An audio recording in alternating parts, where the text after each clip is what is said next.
Hello दोस्तों, स्वागत करता हूं आज की इस नए वीडियो में। तो दोस्तों, इस वीडियो में केमिस्ट्री का काफ़ी महत्वपूर्ण ऑब्जेक्टिव क्वेश्चन लेकर आऊँ और आपके बोर्ड एग्जाम में अवश्य इसमें से ज़रूर पूछेगा। काफ़ी इंपॉर्टेंट है ये सारे क्वेश्चन। तो चलिए इस वीडियो को स्टार्ट करते हैं। इस वीडियो को आप लोग आज अंत तक देखिएगा। इसमें बहुत सारे क्वेश्चन हैं जो आपके बोर्ड एग्जाम में पूछा गया है। 70 प्रश्न लेकर आया हूँ, ठीक है। तो चलिए स्टार्ट करते हैं। देखिए, पहला क्वेश्चन है, एक धातु का अवकरण हेक्सागोनल क्लोज पैक यानी HCP संरचना में होता है तो धातु की कोऑर्डिनेशन संख्या कितना है? तो 12 है। ऑप्शन नंबर ए हो जाएगा इसका राइट आंसर 12। निम्नलिखित में से किस धातु की समन्वय संख्या 8 होती है? तो पोटेशियम की, याद रखिएगा ऑप्शन नंबर ए हो जाएगा इसका। अगला क्वेश्चन देखिए, क्या निम्नलिखित में से कौन अक्रिस्टलीय ठोस है? SiO2 हो जाएगा राइट आंसर। अगला है, निम्न में से विलयन के लिए कौन अनुसंख्यक गुण है? तो प्रासरण दाब आपका राइट आंसर हो जाएगा, प्रासरण दाब, याद रखिएगा, ठीक है। अगला क्वेश्चन देखिए, मानव रक्त का पीएच मान कितना होता है? आप लोग कमेंट करके इसका जवाब बताइएगा। मानव रक्त का पीएच मान कितना होता है? सिंपल क्वेश्चन है, बता दीजिएगा कमेंट बॉक्स में। अगला क्वेश्चन, निम्न में से ताप द्वारा प्रभावित नहीं होती है? तो मोललता नहीं होती, याद रखिएगा मोललता। अगला क्वेश्चन की ओर बढ़ते हैं दोस्तों। अगला आपका क्वेश्चन है, निम्नलिखित जलीय घोल में किसका क्वथनांक अधिकतम होगा? तो याद रखिएगा 0.1 मोलल Na2SO4 का हो जाएगा। यह घोल जिसका प्रसारण दाब 300 केल्विन पर 0.0821 वायुमंडल है, इस घोल का सांद्रण क्या हो जाएगा? 0.003 mm 0 पॉइंट, याद रखिएगा इसका आंसर बनेगा 0.0033 मोलल हो जाएगा इसका राइट आंसर, ठीक है। ऑप्शन नंबर इसमें एक और जीरो होगा दशमलव के बाद, याद रखिएगा। अगला क्वेश्चन है, HCl और H2A के स्थिर क्वासी मिश्रण में होगा 22.2% HCl होता है। प्रासरणी दाब बढ़ता है जब क्या होता है? तापक्रम आपका बढ़ जाता है, ठीक है दोस्तों। अगला क्वेश्चन की ओर बढ़ते हैं। अगला क्वेश्चन देखते हैं क्या है, और वीडियो को लाइक कर दीजिएगा अच्छा लग रहा है तो, ठीक है। चैनल को भी सब्सक्राइब कर लीजिएगा। निम्नलिखित में से कौन द्वितीयक सेल है? देखिए, लेड स्टोरेज बैटरी आपका द्वितीयक सेल है। अगला है, किसी रासायनिक अभिक्रिया का वेग प्रभावित होता है? तो देखिए, ताप, दाब, सांद्रता सभी से होता है। ऑप्शन नंबर डी हो जाएगा। अगला प्रश्न की ओर बढ़ते हैं। अगला प्रश्न आपका है, किसी विलयन के 200 ml में 2 ग्राम NH घुले हैं, विलयन की मोलरता क्या होगी? विलयन की मोलरता आपका 0.25 हो जाएगा। एक विधि जिसमें किसी धात्विक गैस को हवा की अधिकता में उसके गलनांक के नीचे गर्म किया जाता है तो उसे भर्जन कहा जाता है। काफ़ी इंपॉर्टेंट है भर्जन। अगला क्वेश्चन की ओर बढ़ते हैं। अगला क्वेश्चन आपका है, कॉपर सल्फेट के घोल में अधिक पोटेशियम आयोडीन डालने पर उजला अवक्षेप प्राप्त होता है। यह उजला अवक्षेप क्या है? तो यह आपका CuI2 है, ऑप्शन नंबर ए। मालाकाइट एस किसका है? तो मालाकाइट एस कॉपर का हो, ऑप्शन नंबर बी हो जाएगा कॉपर, ठीक है। अगला क्वेश्चन, NaOH इनमें से किसे कहते हैं? तो कास्टिक सोडा को कहते हैं। क्या कहते हैं? कास्टिक सोडा को, याद रखिएगा। अगला प्रश्न देखिए क्या है आपका। अगला क्वेश्चन है आपका, काफ़ी इंपॉर्टेंट है। सल्फाइड का संधारण किया जाता है फेन उत्प्लवन विधि के द्वारा, फेन उत्प्लवन। नल जल का सूत्र क्या होता है? यानी जल का H2O होता है। कार्बन का इलेक्ट्रॉनिक विन्यास 1s2 हो जाएगा, यानी 2 2 4 2 6। ऑप्शन नंबर आपका ए हो जाएगा। चलिए अगला क्वेश्चन की ओर बढ़ते हैं। देखिए क्या है, NaOH है एक, NaOH है एक, यह अम्ल है, याद रखिएगा क्या है? अम्ल है। ऑप्शन नंबर आपका ए हो जाएगा, अम्ल, ठीक है। देखिएगा अगला क्वेश्चन की ओर बढ़ते हैं। अगला क्वेश्चन आपका क्या है? देखिए, NaOH आपका क्या है? ये क्षार होता है, ठीक है, अम्ल नहीं है, सॉरी, याद रखिएगा NaOH आपका क्षार है। निम्नलिखित में से कौन सी गैस जल पर एकत्रित नहीं की जा सकती है? तो ये आपका SO2 है, SO2, ठीक है, यानी सल्फर डाइऑक्साइड। हीलियम का सूत्र क्या है? सिंपल है, हीलियम का सूत्र क्या है? He होता है। आवर्त सारणी के द्वितीय आवर्त में तत्वों की संख्या कितनी है? तो इसमें 8 है, याद रखिएगा 8। अगला है, ऑक्सीजन और ओजोन क्या है? तो ये दोनों क्या है?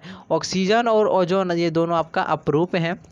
निम्नलिखित में से कौन सी धातु साधारण तापक्रम पर द्रव होता है? कौन सी धातु है जो साधारण तापक्रम पर द्रव होता है? तो यह पारा आपका है। अगला क्वेश्चन है, निम्नलिखित में सबसे कम भास्मिक कौन है? तो सबसे कम भास्मिक Ni3 है। H2SO4 है, H2SO4 है तो यह अम्ल है, ठीक है, H2SO4 है तो वह अम्ल है। त्रिक्षारकीय अम्ल है, H3PO4 हो जाएगा। ऑप्शन नंबर ए काफ़ी इंपॉर्टेंट है, बहुत बार पूछा गया है।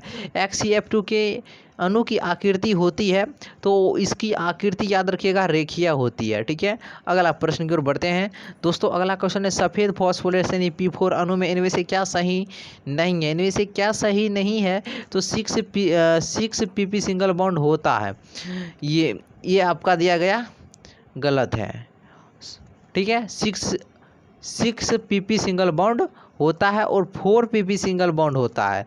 तो याद रखिएगा 6 pp सिंगल बॉन्ड होता है, ये आपका दिया हुआ गलत है। अगला है यानी उसमें नहीं होता है। निम्नलिखित में से कौन पी वलय का तत्व नहीं है? पी वलय का तत्व नहीं है मैग्नीशियम। निम्नलिखित में से किसमें पी पाए सिंगल बॉन्ड डी पाए बंद है? तो ये आपका SO3 2- में, याद रखिएगा। फोटोग्राफिक फिल्म प्लेट में किसका आवश्यक घटक होता है? सिल्वर ब्रोमाइड, काफ़ी मोस्ट इंपॉर्टेंट है, याद रखिएगा, पूछता है। कौन सी धातु का नाइट्रेट की उष्णीय विघटन होने पर रंगहीन गैस मुक्त करता है? तो ये आपका HeNO3 को होल 2 हो जाएगा, ऑप्शन नंबर डी। भूप्रपट्टी पर सर्वाधिक पाए जाने वाला तत्व कौन है? तो याद रखिएगा ये आपका सिलिकॉन है, SI है सिलिकॉन। निम्नलिखित में से कौन क्षारकीय तत्व है? क्षारकीय तत्व कौन है? ये सोडियम है। निम्नलिखित में से रेड लेड कौन है? रेड लेड इनमें से कौन है? तो ये Pb3O4 है। जटिल यौगिक जिस यौगिक में कितने संभव समावयव है?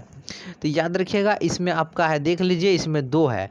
निम्नलिखित में से हरा तोता का सूत्र क्या होता है? काफ़ी इंपॉर्टेंट है दोस्तों, याद रखिएगा हरा तोता का सूत्र क्या होता है? FeSO4 × 7H2 हो जाएगा। NiCO4 के में निकल का ऑक्सीकरण सिंपल है। X मानिए CO का कितना होता है? 0 0 × 4 = 0। आपका आंसर आ गया, ऑप्शन नंबर आपका क्या हो जाएगा? ए हो जाएगा। एल्काइन का सामान्य सूत्र क्या होता है? एल्काइन का सामान्य सूत्र क्या होता है, जल्दी बता दीजिएगा। तो एल्काइन का सामान्य सूत्र CnH2n-2। एल्केन का ये है, एल्काइन का ये एल्केन एल्कीन एल्काइन। ठीक है, अगला है SN2 क्रिया विधि में निर्माण होता है। तो ये संक्रमण अवस्था का होता है, याद रखिएगा, संक्रमण अवस्था। प्रोपेन टू ऑल का संरचनात्मक सूत्र कौन है? इसमें से प्रोपेन टू ऑल कौन है? तो ये सिंपल है, आपका हो जाएगा ऑप्शन नंबर ये प्रोपेन टू ऑल है। ठीक है, मिथ इथ प्रोप। ठीक है, मिथ इथ प्रोप। अगला क्वेश्चन देखते हैं। निम्न अभिक्रिया, यह अभिक्रिया कौन सी अभिक्रिया है? आपको बताना है ये जो रिएक्शन किया गया ये कौन सी अभिक्रिया है? तो ये आपका रेमर टाइमन अभिक्रिया है। ठीक है, ऑर्गेनिक है। ठीक है, रेमर टाइमन अभिक्रिया क्या है? बेकेलाइट फिनॉल में से किसके साथ अभिक्रिया द्वारा प्राप्त होता है? तो याद रखिएगा ये आपका फॉर्मल्डिहाइड के द्वारा अभिक्रिया। इस अभिक्रिया से उत्पाद क्या बने? अभिकारक ये है, उत्पाद क्या बनेगा?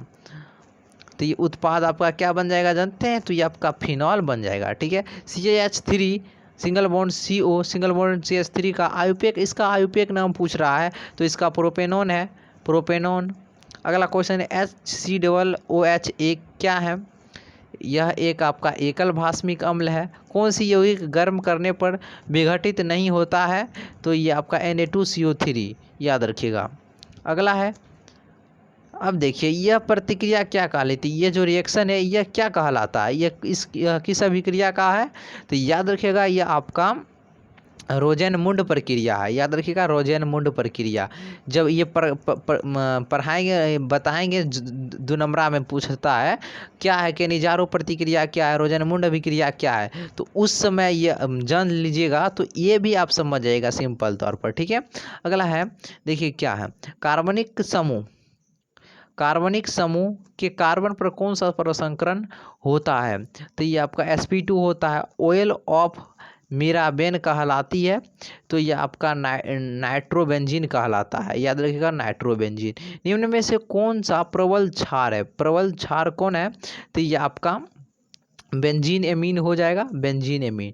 ठीक है, एनिलीन में पाए बंडों की संख्या कितनी है? तो एनिलीन में पाए बंडों की संख्या 3 है, याद रखिएगा, एनिलीन में पाए बंडों की संख्या 3। अब देखिए CONH2 ग्रुप को क्या कहा जाता है? इस ग्रुप को याद रखिएगा एमिडो ग्रुप कहा जाता है। C2H5NH2 का आयुपेक नाम क्या है? तो इसका आयुपेक नाम इथेनामीन है, इथेनामीन। अगला प्रश्न की ओर बढ़ते हैं। NH3 में N का प्रसंकरण कितना है? क्या है? N का प्रसंकरण sp3 होता है, याद रखिएगा इसमें। अगला है, कौन अत्यधिक क्षारकीय? इसमें कौन अत्यधिक क्षारकीय? CH3 NH आपका क्या है? अत्यधिक क्षारकीय है। प्राकृतिक बहुलक है क्या है? रबर और क्षीर का, याद रखिएगा, रबर और क्षीर का। पॉलीमर बनाने की सबसे छोटी इकाई क्या कहलाती है? तो याद रखिएगा यह मोनोमर कहलाती है। क्या कहलाती है? मोनोमर। अगला प्रश्न है देखिए दोस्तों, और ये निम्न में से कौन सी प्राकृतिक बहुलक है? प्राकृतिक बहुलक कौन है? तो ये आपका प्रोटीन है।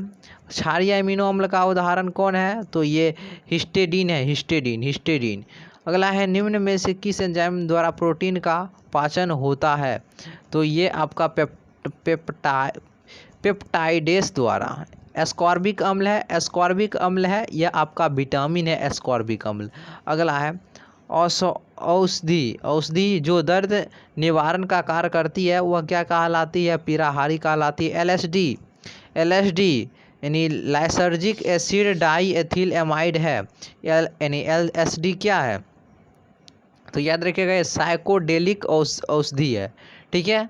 अगला है, निम्न में से किसमें मैग्नीशियम है? मैग्नीशियम किसमें है? तो क्लोरोफिल में पाया जाता है। ज्वर को कम करने के लिए उपयोगी दवा है ज्वरनाशी। तो चलिए दोस्तों, इस तरह से मैं आपको फिजिक्स का पाँच सेट यानी 70 ऑब्जेक्टिव कराया हूँ फिजिक्स का। देखिए फिजिक्स का भी हो गया है, केमिस्ट्री का भी 5 हो गया है और बायोलॉजी का भी हो गया है 5 तीनों का सेट। अब देखिए फिजिक्स का पहले टेस्ट होगा 350 क्वेश्चन, लाइव टेस्ट होगा, सभी स्टूडेंट जुड़िएगा। उसके बाद केमिस्ट्री का भी होगा 350 प्रश्न का लाइव टेस्ट। उसके बाद बायोलॉजी का होगा 350 प्लस लाइव टेस्ट। ठीक है, तो कब होगा ये आपको जानकारी मिलेगा। ठीक है, जल्दी। अब देखिए ये समाप्त हो गया है। अब जो चैप्टर वाइज जो बचा है, ठीक है, वो कंप्लीट किया जाएगा। उसके बाद क्वेश्चन बैंक किया जाएगा। ठीक है, और उसके और लाइव टेस्ट आपका जब शुरू होगा आपको इन्फॉर्मेशन दिया जाएगा कम्युनिटी टैब में। ठीक है, तो जो चैनल पर नए तो चैनल को सब्सक्राइब कर लीजिएगा ताकि नोटिफिकेशन आपको मिलता रहेगा। चलिए इस वीडियो को लाइक कर दीजिएगा, फिर मिलते हैं नए वीडियो में।